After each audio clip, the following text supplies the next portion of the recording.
Episode number 366. Only this time it was no longer an inert body, without feeling, that the villain had to deal with. I have told you that without being able to regain the complete exercise of my faculties, I retained the sense of my danger. I struggled, then, with all my strength, and doubtless opposed, weak as I was, a long resistance, for I heard him cry out, "These miserable Puritans!" I knew very well that they carried out their executioners, but I did not believe them so strong against their lovers. Alas! This desperate resistance could not last long. I felt my strength fail, and this time it was not my sleep that enabled the coward to prevail, but my swoon. Felton listened without uttering any word or sound, except an inward expression of agony. The sweat streamed down his marble forehead, and his hand, under his coat, to his breast. My first impulse, on coming to myself, was to feel under my pillow for the knife I had not been able to reach. If it had not been useful for defense, it might at least serve for expiation. But on taking this knife, Felton, a terrible idea occurred to me. I have sworn to tell you all, and I will tell you all. I have promised you the truth. I will tell it, were it to destroy me. The idea came into your mind to avenge yourself on this man, did it not?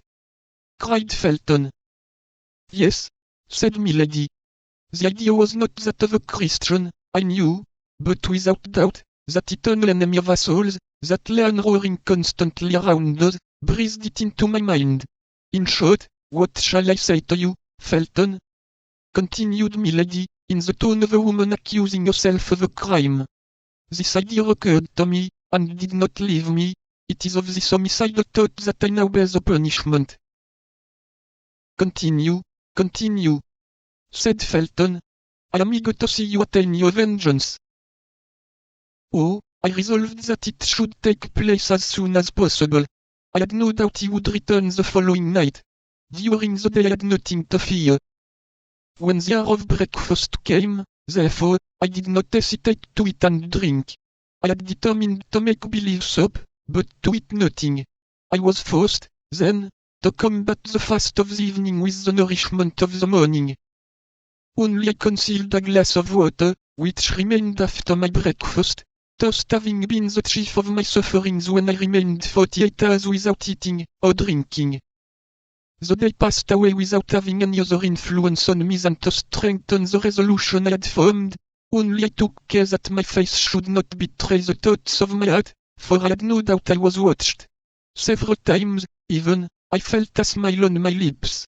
Felton, I dare not tell you at what idea I smiled. You would hold me in horror. Go on, said Felton. You see plainly that I listen, and that I am anxious to know the end. Evening came. The ordinary events took place. During the darkness, as before, my supper was brought. Then the lamp was lighted, and I sat down to table. I only ate some fruit. I pretended to pour out water from the jug, but I only drank that which I had saved in my glass. The substitution was made so carefully that my spies, if I had any, could have no suspicion of it.